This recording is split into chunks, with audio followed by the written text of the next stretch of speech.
Hello, everyone. We will be starting the webinar shortly. Just waiting for a few more folks to join. Thank you.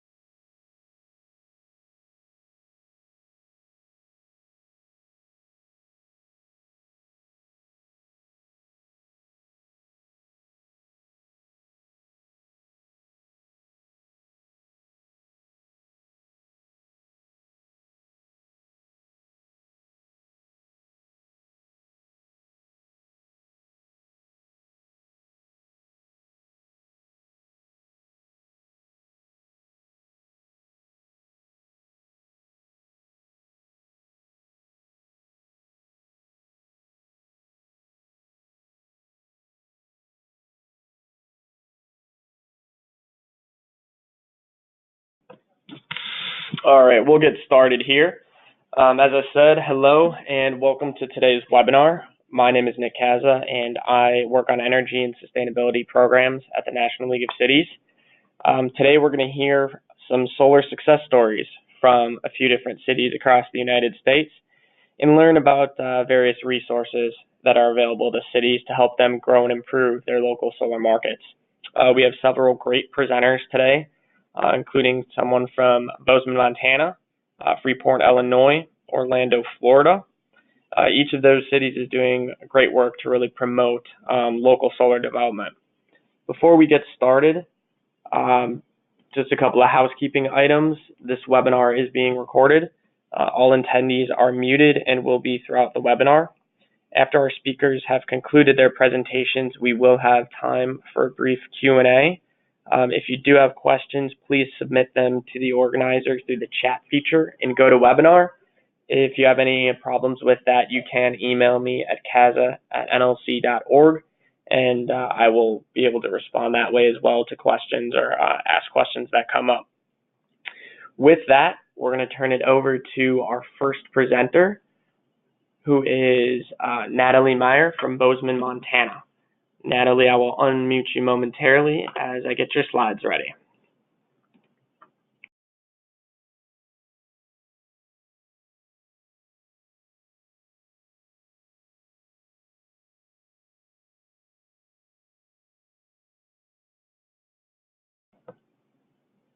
Hello, thank you, Nick. So There you go. Thank you, Nick. Let's get started here. Thanks for having me.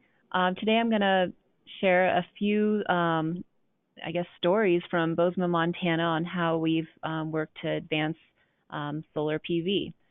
Let's start with the next slide on policy background.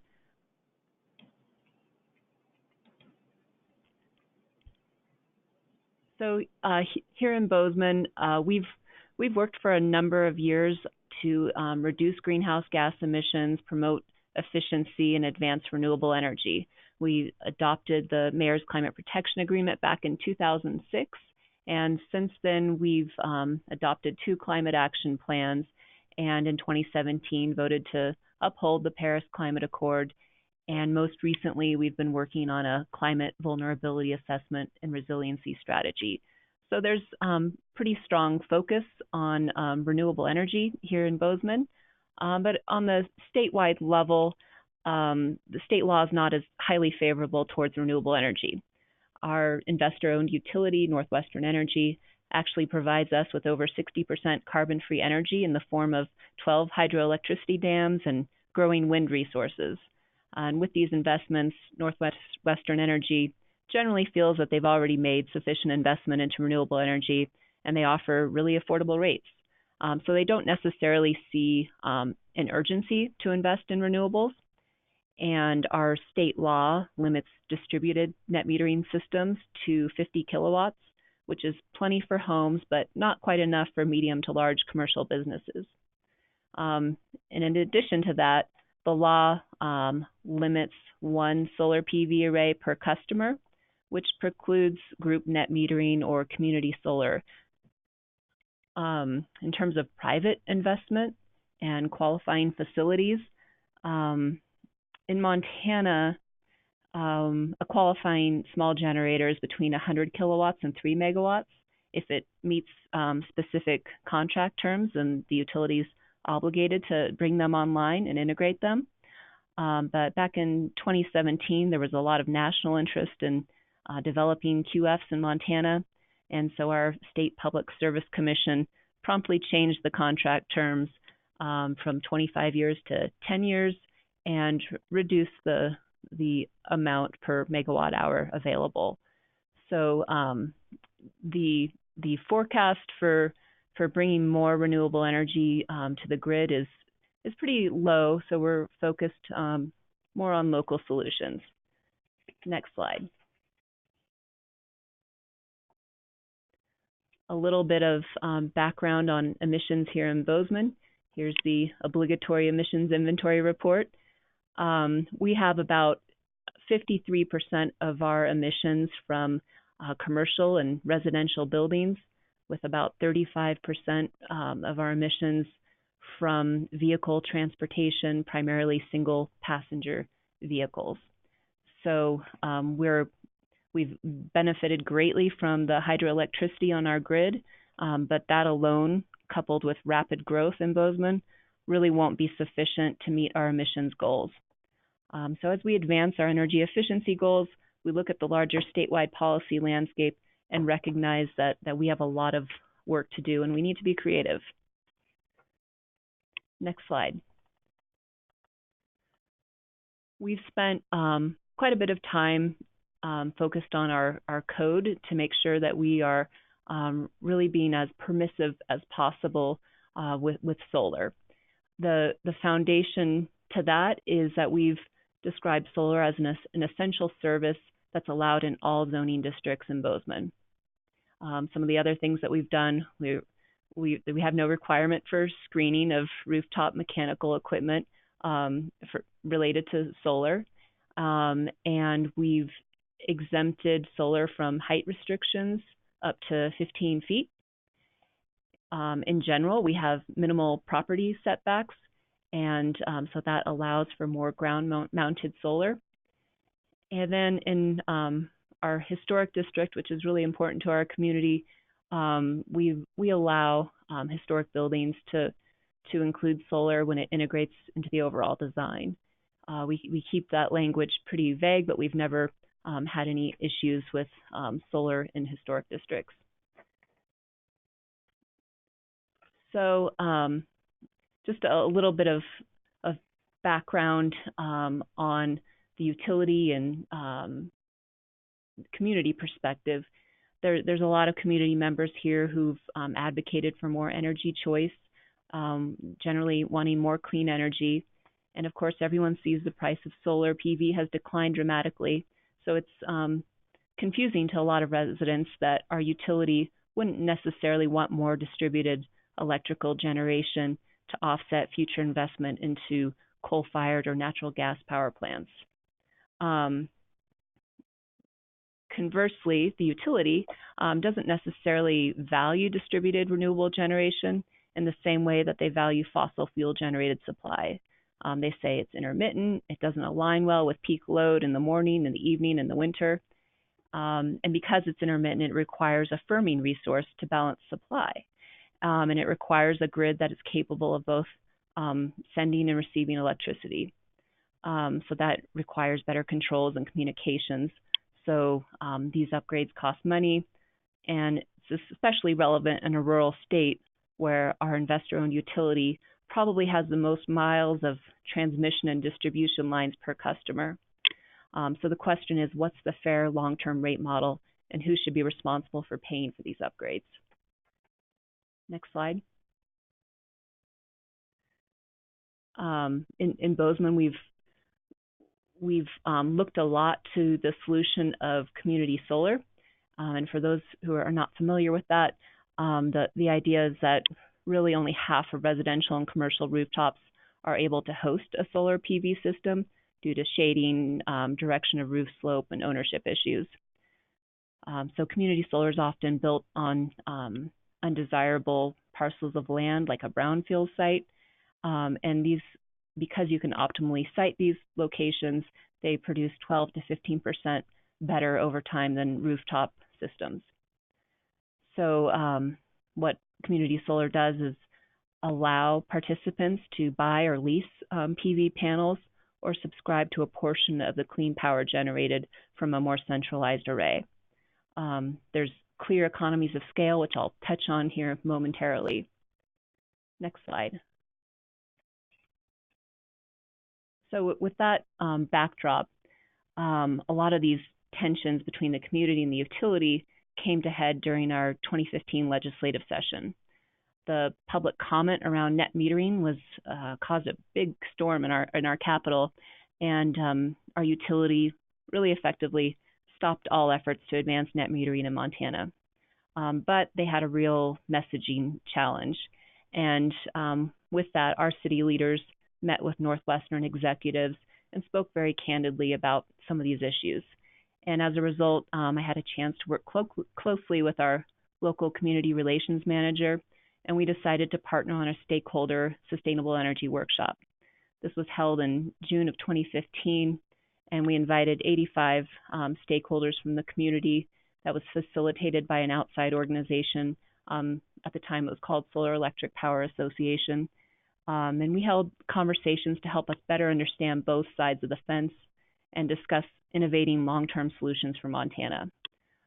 We agreed that communities can learn together, and at this meeting, Northwestern Energy and the city's mayor announced that Northwestern would invest $3 million into renewable energy pilots throughout the service territory, and the first $1 million would be committed to a project here in Bozeman. Next slide.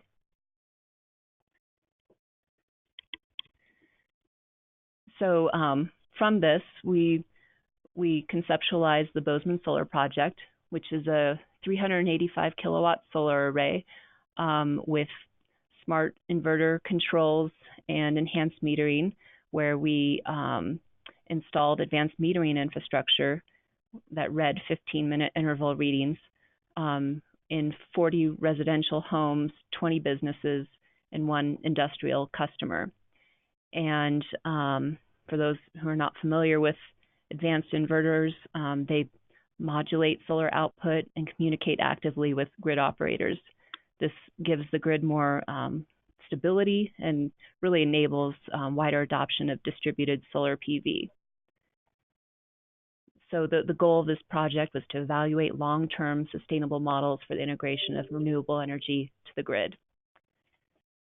Next slide.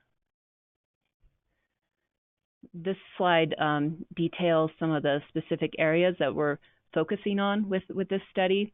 But just to summarize, Northwestern describes this project as a way to prepare their system to say yes to renewables. And we're using project data and controls to do so. Another major goal of the project is to develop a rate for community solar with customer data and generation from this project. So let's go to the next slide. Project partners were really key, a strong partnership between the utility and the city. We also incorporated the engineering department from Montana State University, and Schweitzer Engineering Laboratories helped donate some equipment. So next slide. Site selection, I think, is interesting. We wanted the project to be located on city land, and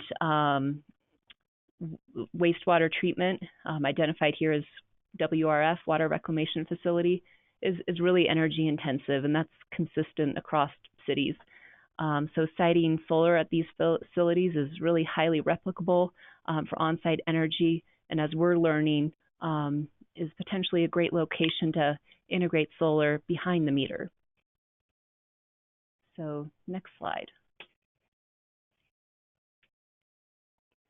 More on the site. Again, water reclamation facilities tend to have a lot of open space around them with solar access, proximity to substations because they do require so much energy, and there's a limited impact on residential view sheds. Ours is zoned in public lands and institutions, so there's fewer development requirements, and there's for us, there was no current or planned intensive uses for this land. So that triangle highlights the 2.5 acres that we used. And as you can see, there's quite a bit of space for further development. Next slide.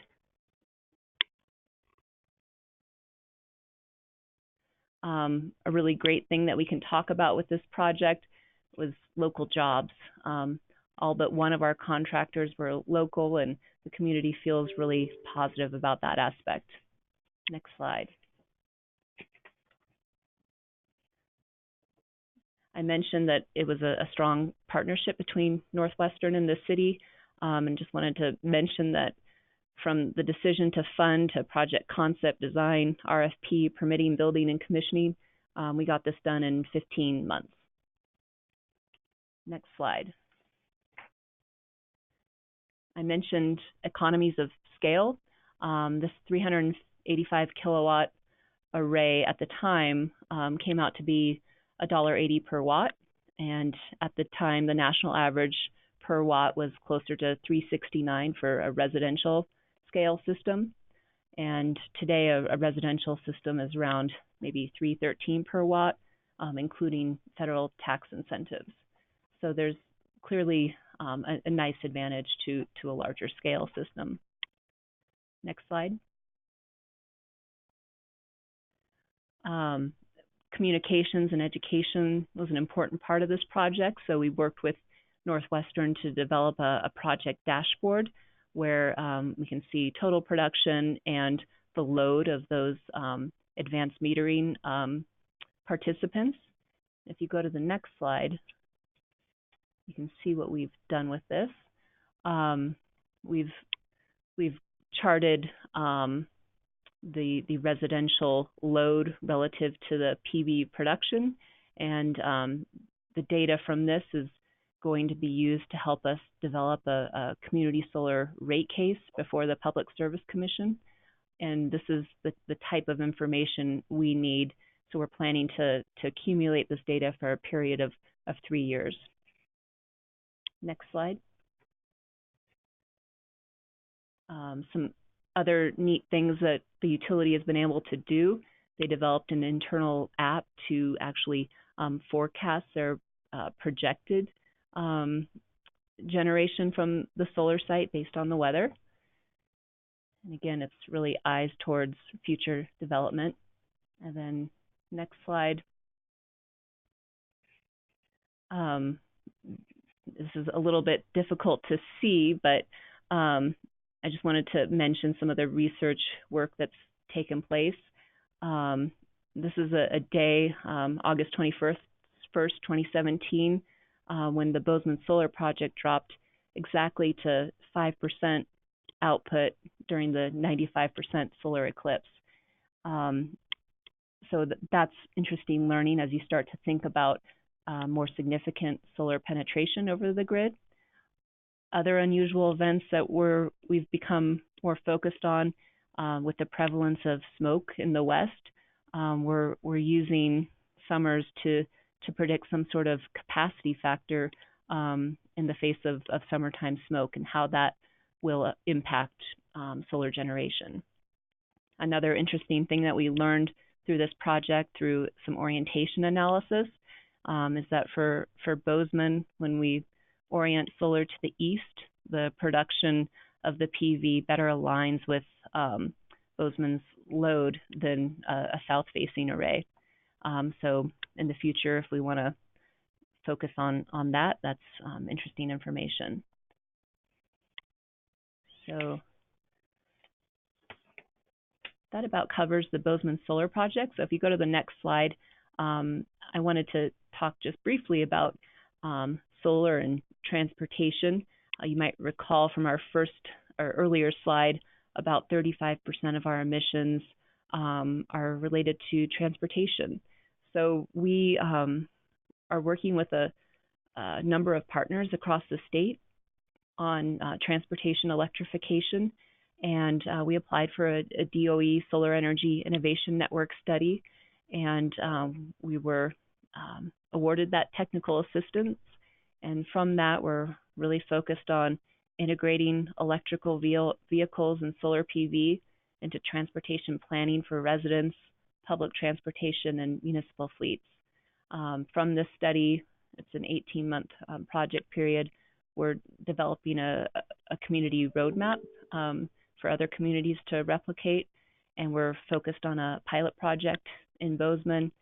And for Bozeman, we've done some analysis with the help of NREL to optimize how we make that conversion to electric transit buses, and hopefully how to integrate solar PV to support that EV charging. So with that, that's, I guess, something on the horizon that we have something to look forward to. But that's about all I had prepared. So thank you for your time. Excellent. Thank you very much, Natalie. We will now turn it over to Stephen Lowell in Freeport, Illinois. How are you doing? So as you're bringing the slides up, so as he's bringing our slides up, we're a little bit different here in Illinois. Next slide, we can go right into the next slide from the front slide. So what happened was Illinois has become the wild, wild west for solar development. The state legislature passed in November of last year Future Jobs Act that says that 25% of our energy will be generated from solar by 2025.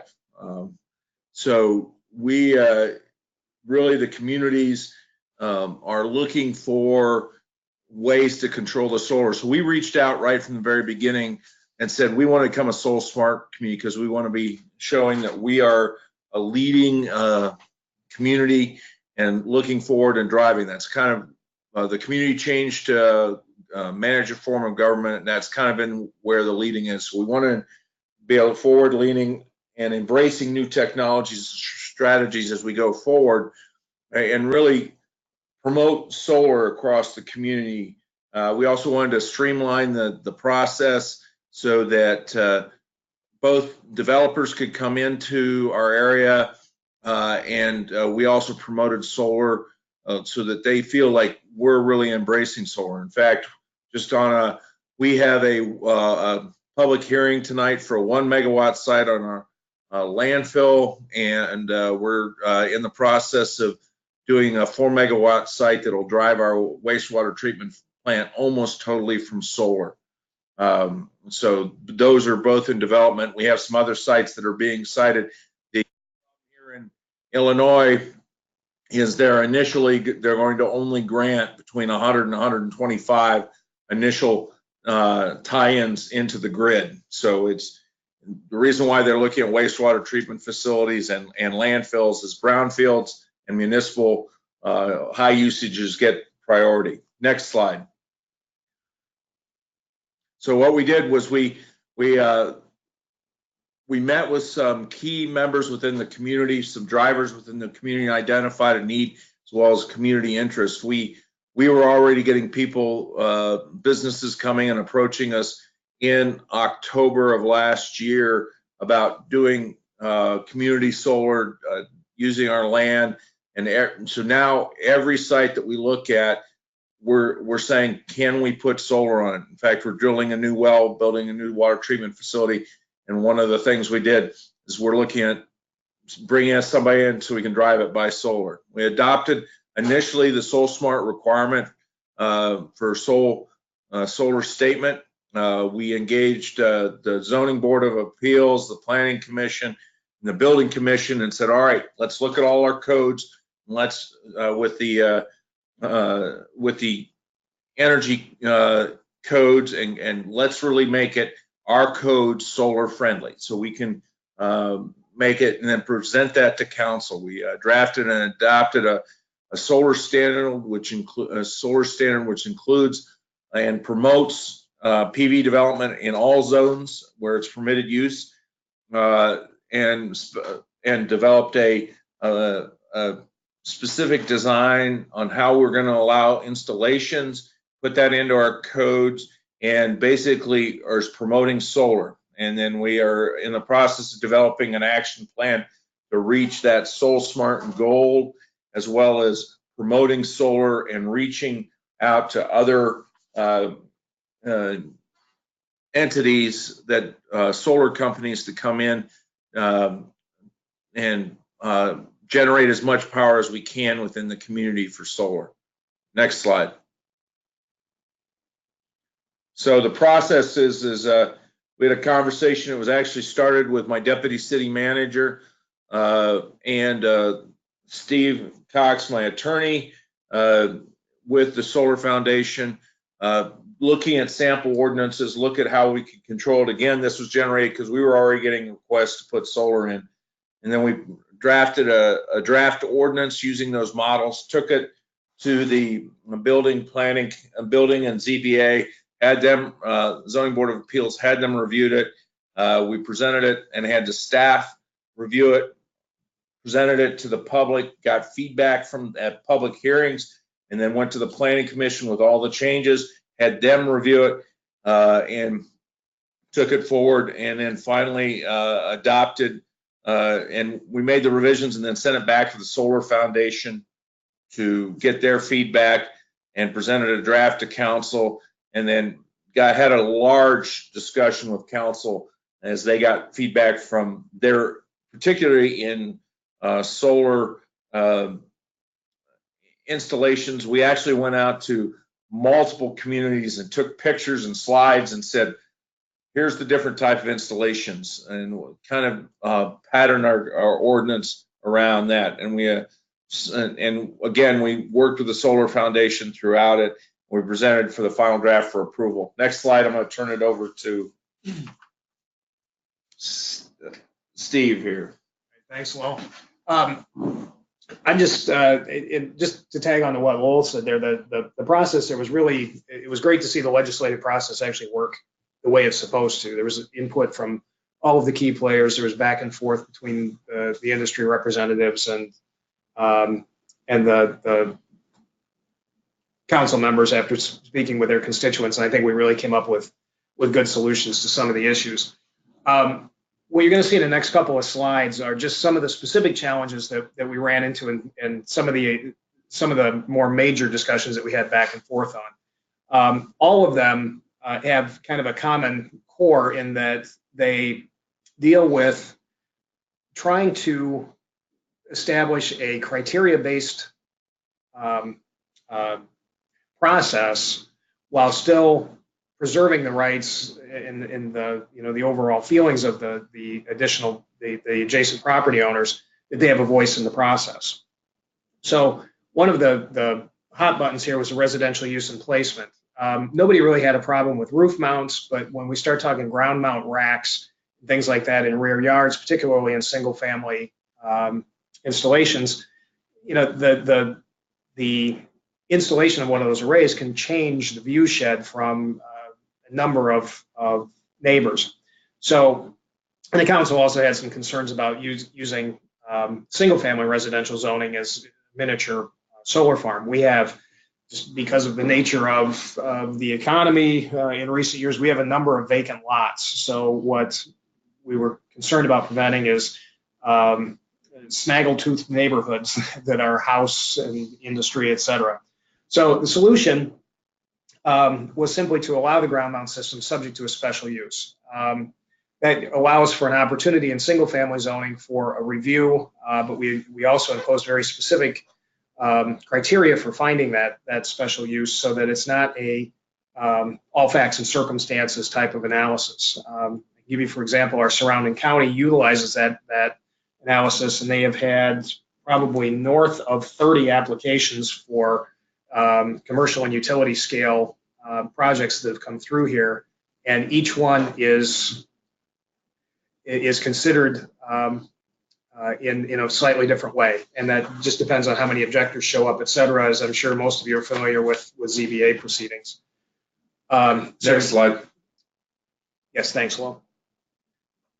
So another one of the discussions was regarding the solar access rights, and that, again, is preserving rights between adjoining landowners. One is the right of the person who owns the property to put solar on their land and not have that obstructed by neighboring use. But again, given our economy locally, we have a lot of vacant building lots that we hope someday will be built on again. And we are concerned about limiting the usability of a currently vacant lot. So looking around at a lot of different solutions, I know solar easements are probably the more common way of handling this. But the one we ultimately opted for was basically a takeoff on what Boulder has been doing since the 80s, and that is adopted the solar fence concept. If you haven't looked at that, I would encourage everyone to take a look at it. It sounded hokey at first, and it was difficult to present to council because of that. But it creates an expectation when you build solar on your property, you do so knowing that there's a hypothetical fence around your property that somebody could ultimately enforce. Now, that could be difficult in terms of application depending on the locale. So what we did is, in order to avoid having to recalculate this every time a new structure or an addition is built, is we established minimum safe harbors. I believe it's 25 feet in residential and 35 in commercial, which, given our layout, is about what things are going to be built to anyway. It prevents somebody from building a non-standard structure, which would unduly shade somebody's property, but it also, by the use of that safe harbor, it avoids our having to have our building department go in and make that calculation each and every time. Go to the next slide, please. And then the idea of a large-scale project, such as we're talking about tonight, something that we've defined as over an acre, and then there's the utility scale, which is over 5 acres. We want to make sure, particularly in these circumstances, that we have a criteria-based process. We want a very detailed application. We want the proper studies to be done. We want our building department and community development department to review all of that. Rather than running it through a ZBA hearing, through a special use proceeding, we have elected to simply require a town hall. That's not a public hearing in the legal sense. It's an informative meeting that the developer needs to hold and invite pursuant to specific guidelines, adjacent landowners to that meeting, and have all of the application materials available and be prepared to discuss. That serves the purpose of making sure that everybody is involved in the process. Again, my background is I actually come from the development side of this, and the developers, they just want to know what the criteria are so they can put their plan together and they can make that work. Most of these are resolved. Most of the objections that you see at the special use hearings, most of them are resolved by the developer agreeing to plant a tree or two or create some kind of landscape screening. So this creates an opportunity for that to happen without some sort of adversarial public hearing. Next slide, please. And then here, there's not much to say. These are just some of the other concepts that we discussed. Dealing with solar canopies, that was kind of an interesting point, which actually James at the Solar Foundation suggested and we explored, which would be for parking structures. We treated those just as any other accessory structure you would for a garage or a shade or anything like that. Fire safety was obviously very key in our development process, as were the structural design and electrical standards. We elected with the application process to build the application from a very basic application for residential rooftop installation, for instance. That application requirement still goes all the way to the large scale projects. It's just there's a medium scale set of criteria that are added on. Then there's a 1 to 5 acre size that has another set of requirements, and then the large utility scale have the most requirements. So the application process simply is stepped up and just builds on itself depending on the complexity and the size of the project and the community impact. And then building integrated and building mounted systems, we just elected to treat those exactly the same as the structural element that they're replacing. Next slide. So this is our last slide coming up here. So as we move forward, what we're doing is we're actually establishing some clear staff roles and things, assignments for evaluating goals as to what we're going to accomplish. And one of the things is we're integrating, making it very obvious that we're solar friendly We are reaching out to give you an example. Salvation Army is redoing their building. As part of the redoing of the building, we're encouraging them and connecting them with a solar. They have a large flat roof, and we're put solar in along their roof. The same thing with the school system. So we're doing outreach and involvement throughout the community, and also promoting. We're encouraging people to look at putting in solar at their residence, making it a streamlined process. We're training our building inspector in the guidelines. He's getting through the IBC certifications dealing with energy, installation of energy, and also our community and economic development director is promoting this through incentives, making sure that he's the one point of contact for incentives. We're developing a brand new website. City's going live on a new website and integrating the solar requirements into that website in 2 weeks. As we said, we're making our permitting process really easy for people that want to go forward and put residential solar, and working with the developers that are looking for the large units.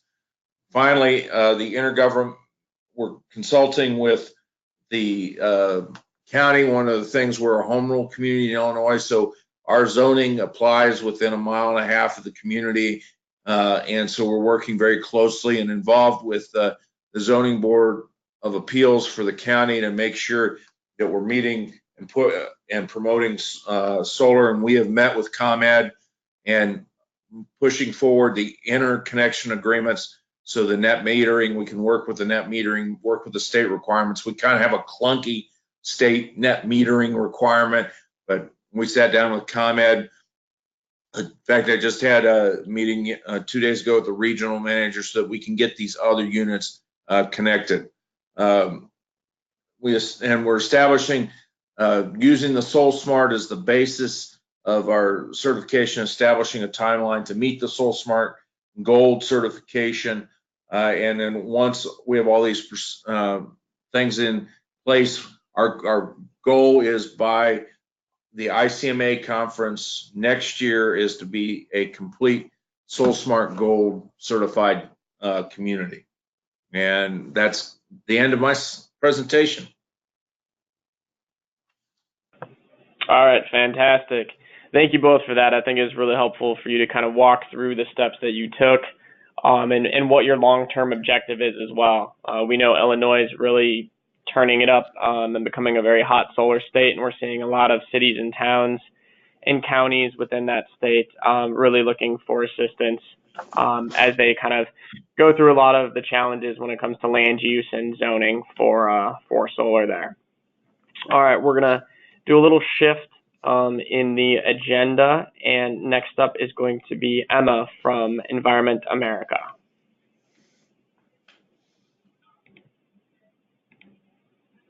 Sounds great. Thank you, Nick. There you go. Yep. So just to start us off here, again, I'm Emma Searson. I'm an advocate with Environment America's Go Solar campaign. And specifically, I run a national project of ours called Mayors for Solar Energy, which is what I want to talk about today, mostly as a resource for cities like yours. So before we really jump into the details, I want to start with just a little background about who Environment America is and what we do. So we are a federation of statewide citizen-based advocacy organizations. We have organizations on the ground in almost 30 states and a membership presence in all 50 states. And as a national organization, we cover a variety of environmental issues, really at every level of government, but I'm going to focus in on our work to support solar energy as a clean and renewable resource. So through our Go Solar campaign, the big picture being that we get more than enough sunlight in the US to actually generate 100 times our current electricity needs with that resource alone. But we're still getting less than 2% of our electricity from the sun, and we can obviously do a lot more there. So as an organization, we're working to advance policies and actions that are going to actually help us accomplish that. We're doing that work in a couple of different ways. We do advocate for solar and stand up for solar at the state level by working for policies like state financial incentives for solar and ambitious renewable electricity standards and net metering. I know Natalie already touched on some of those sorts of state policies that do set up communities for success. But we also spend a lot of time advocating and encouraging progress and leadership in cities through this Mayors for Solar Energy project. So we can go to the next slide. And I want to just explain a little bit of the goals behind this project to start with. First of all, this is probably not news to folks on this call, but cities are really poised to lead on advancing renewable energy, especially solar energy. So cities are already centers of energy demand with millions of available rooftops and other existing infrastructure that can support solar panels and installations. And some cities also control their own utilities, but most, regardless, can set community-wide policies and encourage solar build-out that way. So through programs that generate energy for municipal use, as well as policies that help residents actually gain access to solar on homes and businesses. And in addition to all of those reasons that it's easier to do solar at the city level, it's also really beneficial for local governments. Again, I imagine these reasons aren't news, but solar can help keep electricity systems more reliable and efficient. It can reduce pollution in neighborhoods, on the ground, as well as more generally, and also lower energy bills. So between all of the bipartisan support and those reasons to go solar, we know that a lot of cities want to do really everything they can to support solar growth in their communities. And we're here through this project to help make that vision a reality. So part of our aim is to first build a really broad and transpartisan community of mayors. We're actually aiming to build a coalition of over 250 mayors and other elected officials across the country, representing all 50 US states and territories who are ready, willing, and already standing up to go solar through our Mayors for Solar Energy Coalition letter, which is actually on the previous slide here. We currently have almost 200 cities on board on this letter already, representing 45 states and 1 territory too. And this letter serves a couple of different purposes. It's allowing us to demonstrate the breadth of support for solar energy on the national stage, ultimately hoping to inspire more communities to take action. It also allows us to build visibility for the issue in communities, bringing it to top of mind for both constituents and policymakers. And then lastly, this letter allows us to bring communities together, just like we're doing today with this webinar, so that they can share experiences and knowledge with one another as they make this transition. The other key goal of this project is to actually facilitate progress in communities using our organizational expertise, our research capacity, our membership, and our reach to actually help cities accomplish more. So go to the next slide here. We can, first of all, help leaders identify next steps and see the opportunities when it comes to solar energy that make the most sense for their community. One example of this is our 10 Ways Your City Can Go Solar guide, which is essentially a menu of 10 areas in which cities can improve their policies and programs to better support solar that cities can choose from based on their prior progress and their resources. I included a link to that here and can also definitely provide resources to anyone who's interested later. Next slide. Another way that we can help facilitate progress on the ground is by producing and sharing resources that decision makers need to actually make change. One way that we do that is through producing policy guides and reports ourselves. We do this through our Research and Policy Center, as well as through our in-house think tank, Frontier Group. We also can share resources by actually working one-on-one with cities and helping them draft ordinances, just like it sounds like Freeport was working with the Solar Foundation. One example is we've been working with the small town of Abita Springs, Louisiana. They had a previous commitment to 100% renewable energy, and we've been working with them to come up with a solar action plan and a set of ordinances that will actually help get them on the right path, and are happy to do that with other communities as well. And then lastly, we do also have relationships with other programs, just like our Soul Smart friends who are on this webinar, that allow us to actually connect communities with the right people when they need technical assistance and help them get started. Next slide. Another slightly unique way that we can help out on the ground is by actually calling on our members as an advocacy organization to support policies and initiatives where needed to help get them across the finish line. So this is actually a photo on the far left is the Director of Environment New Mexico attending the announcement of a new solar project in Albuquerque that our members wrote letters about and made calls in support of. And that support is actually exactly what was needed to get that project across the finish line and get it started. So next slide, please. The last thing that we can really do to help facilitate change is to applaud and amplify examples of success. So we can help give credit where it's due, essentially, to cities that are really leading the way. One way that we do this is through our annual Shining Cities report. We put out this report every year that ranks the largest cities in America in terms of their solar capacity. And every year it gets attention in hundreds of media outlets, both for the cities that are actually topping the charts, like Los Angeles, but also for hosts of smaller cities that are setting great examples in other ways. And then next slide, I think this is my last one. The last thing that I really want to close with here is that we would love to work with any of you on this webinar and others as well to help you achieve your community's solar potential and be a resource for that kind of progress. So if you're wondering how to get involved, the easiest and first thing you should do is actually to sign on to our Mayors for Solar Energy letter or have the appropriate elected official in your city do so. That will allow your city to really stand up with a growing community of local clean energy leaders. It'll show your own citizens your commitment to solar energy, and it will also help you get on our communication list for the future so that you can receive updates with insight and tools to actually help you take action down the road and stay in touch with us on a one-on-one basis as well. And then in addition, if you'd like to talk on a more individual level about any work you're doing in your city, I'm more than happy to, and I've put my contact information here. And that's all I've got, so thanks for your time. Perfect. Thank you very much, Emma. We're going to do a quick turnaround here and hand it over to Chris Castro, who is with the City of Orlando.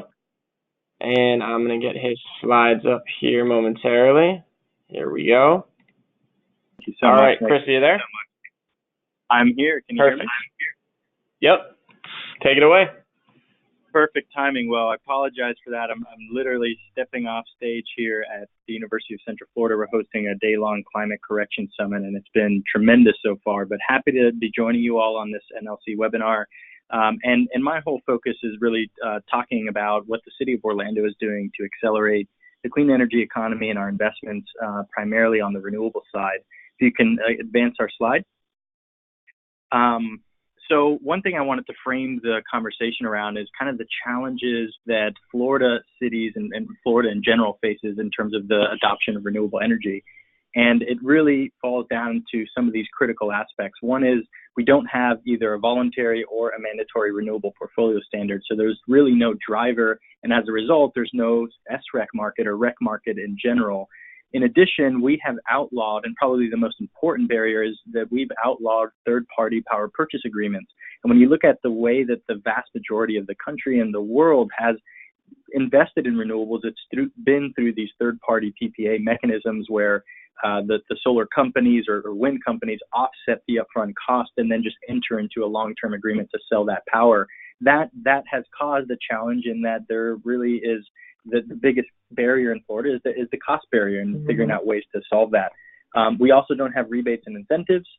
and we have a really strong influence of our investor-owned utilities in the Public Service Commission, who essentially have it pretty cushy, to speak frankly. They have a monopoly regulated marketplace, and we're not the only state that has these challenges, but it really shows some of the difficulties that we have in the Sunshine State of all places. Advance.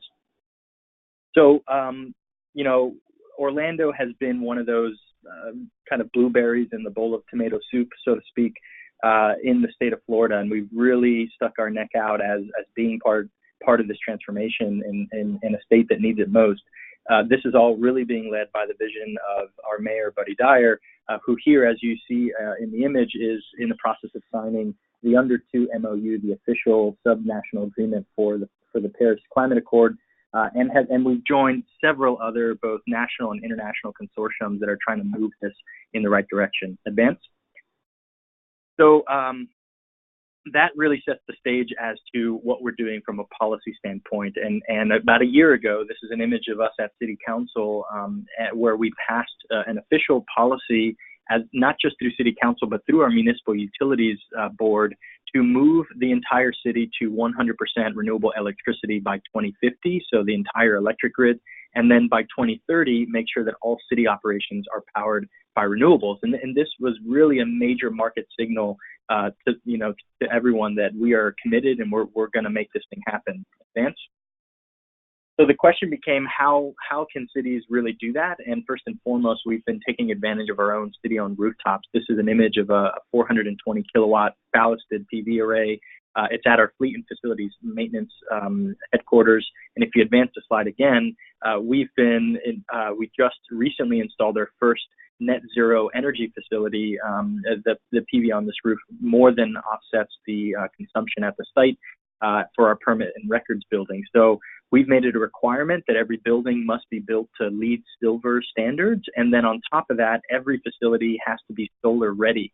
And we follow the NREL Solar Ready spec for that in terms of a guideline, and everything from running conduit lines to the rooftop, putting inverter pads for those, as well as the bus bar having enough capacity to add solar when either immediately or when the time is right. So we're in the process now of really moving for our municipal efforts. Next. So one of the things that cities really can own, and I'm sure others have mentioned this on the call, so sorry to reiterate if I did, but the SolSmart program that the Solar Foundation and the Department of Energy have launched has really set a framework for how governments at the local level can begin reducing the soft cost barriers to solar energy growth. And we've been a big part of that for the last year and a half. We were originally bronze designated, and over the course of 2017 really worked hard to train our permit and inspector staff, host regional workshops, actually train solar contractors through our electronic permitting process, and many other things. And I'm happy to say that January of this year we upgraded that designation to gold and are continuing to make major improvements in that. Next. Part of the biggest challenge, as I mentioned, the third-party sale of electricity being outlawed. That's the biggest mechanism to drive this movement. So financing is the biggest barrier. How do we cover the upfront cost and amortize that creatively over time? Many of you are probably aware of the PACE program, Property Assessed Clean Energy. And in Orlando, we created a competitive PACE marketplace. There's actually 4 PACE providers. They provide funding for both residential and commercial customers, and it's upwards of $500 million of capital in Orlando's territory alone to make clean energy efficiency and wind hardening, hurricane protection improvements to our facilities. And this has been tremendous. Last year, about 80% of the PACE loans were in the residential market. We're starting to see that change. There's some very large-scale PACE projects at our malls and a couple of other major businesses, and we're talking, $5+ million this year in PACE and growing. Next. So the other important thing I wanted to mention is our collaboration with the utility. And I know that this is often the biggest challenge that cities face, especially those cities that are subject to investor-owned utilities that you don't really control. I'll tell you, there's pros and cons of owning your utility and not owning your utility. It's not all, roses and stuff. If you own a municipal utility, there are challenges. But I will say that we've been creative at offering programs through the utility to make it easier to go solar. We have 2 ones that I want to focus on. And if you go next, you'll see hopefully a short video that plays of a new 13 megawatt solar array that we've installed on an old coal ash landfill of all places. This is now part of the community solar program, so businesses and homeowners can subscribe to a certain percentage of this larger system and offset up to 100% of their overall array, which has been pretty cool. Next, if you go next. In addition, we as the city decided to procure a significant amount of that to help us achieve our goals of the 100%. And so we now offset all of City Hall, all 17 fire stations, and the Orlando Police Headquarters by 100% solar. And right now have just achieved over the 10% mark. So we're at 10.4% total electricity consumption coming from renewables. We're making significant progress. Next. The other interesting program is how these utilities are beginning to use aggregation to lower the cost of large-scale utility-scale solar. And there's a project called the Florida Municipal Solar Project, where 14 public utilities, including OUC, came together and procured 223 megawatts of solar PV. And we, as Orlando, took 108.5 megawatts of that. So we basically took about half. And by doing that, each individual utility that subscribes to this is now procuring power at 3.5 cents per kilowatt hour, $35 a megawatt hour for solar. And this is something that's now outcompeting both natural gas and coal, even in the state of Florida when we have traditional low cost of power. Next, got a couple more slides for you. And as a result, I just kind of mentioned this, we've made major commitments. This is our Orlando Sentinel's major article about Orlando moving to 120 megawatts by 2020. And this would move us from 2% of the total fuel mix of OUC by solar to 9% of our total fuel mix by solar in just 2 years. It's quadrupling essentially the amount of PV that we have to our market. Next. And then how do we use that same type of model for residential customers? And so we developed what's called the OUC Collective Solar, where homeowners can now, who are part of OUC's territory, can now sign up to install solar. And instead of them individually going out and finding solar companies and finding the types of panels and all that stuff, we actually created a program where we administer all of that work for the residential customer, and we fixed the price of install at $2.40 to $2.50 per watt. So it's about 20% less than traditional market.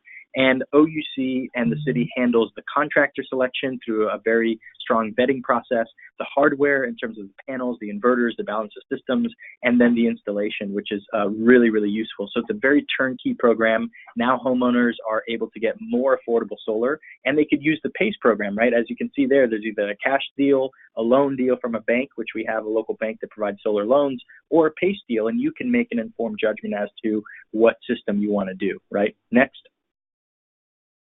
I think closing up here, we've also, if you fly into Orlando, which hopefully many of you all have, you'll see that we're kind of like an Atlantis in reverse. We have so many of these man-made retention ponds that we've built to manage stormwater, rainwater at the end of the day. So we are now testing photovoltaics, actually floating solar on these retention pond bodies, and working with NREL to be a national test site for floating solar. If you go next, you'll see a very short video of the installation of this floating solar system. And we're now in the process of adding about several megawatts of floating solar over the next year or two. One at our airport, we want to add a number of floating solar there. We're exploring our wastewater treatment plant in the dry retention basins of the plant, and others. So really creative applications for that. Next. And we're coming up to time here, so I want to run through this. Next. And yes, lastly is the resiliency aspect. After Hurricane Irma and Maria, Mayor Dyer charged me with finding kind of a mobile, reliable power source. We had several of our lift stations and fire stations, even with backup generators, go wrong. The generators didn't work. We didn't have the time to fix them in time, and so things backed up. We had problems. So we found a partnership with DC Solar, who makes these mobile solar and storage and biodiesel generators compacted into one really cool system. And now we've procured 35 of them around the city. They're being used for security lighting in some development projects. But these things can be literally connected to a traffic signal, so you can provide traffic after a hurricane is a big deal. People are like stuck at traffic lights and they're trying to get around and accidents happen. So plugging it into traffic signals, lift stations, pumps, community centers, you name it. If you go next, you'll see some applications of them rolled out in Orlando now, and that's just a cool application. Again, these hook up to a truck and can be moved around. They can also be daisy chained, so you can add capacity if you need something to power something a little bit larger. Next. And I think that's it. So overall, it's a very high level. There's a lot more detail there, but in the time that I have, I want to give a little taste of what Orlando's doing, and hopefully you can take some inspiration from that type of work. Again, thank you for the opportunity. Thanks, Chris. Really great to see the work that Orlando's doing. I know you worked really hard for that SolSmart Gold designation, and I think it's going to be very interesting to see how your work with resiliency and floating solar photovoltaics really turns out. I think that's going to be very interesting to follow. Lastly, We're going to turn it over real quick to Zach Green from the Solar Foundation, and he's going to just kind of bring the webinar to a close and give a brief mention about SolSmart. Zach, are you there?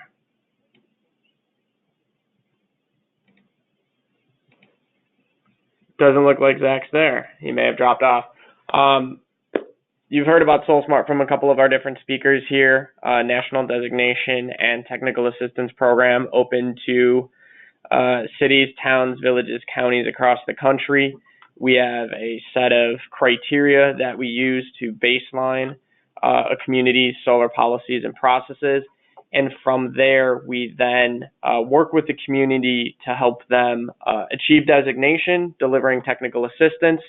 We've heard about some of the work that we did with Freeport, Illinois. That's a small portion of some of the TA that we can deliver. There's 8 different categories, and it's a very, very useful program, both for communities just starting to explore solar energy, and also for those that would kind of consider themselves to be solar experts. There's always a little bit more that you can do in terms of solar plus storage and some of the resiliency applications as well. So with that, here's some contact information from myself, Emma, and Zach. I can also provide contact information for our speakers and the slides if requested. With that, thank you all very much for attending this webinar. To the presenters, thank you very much for speaking, and I hope you all have a very good day. Thank you.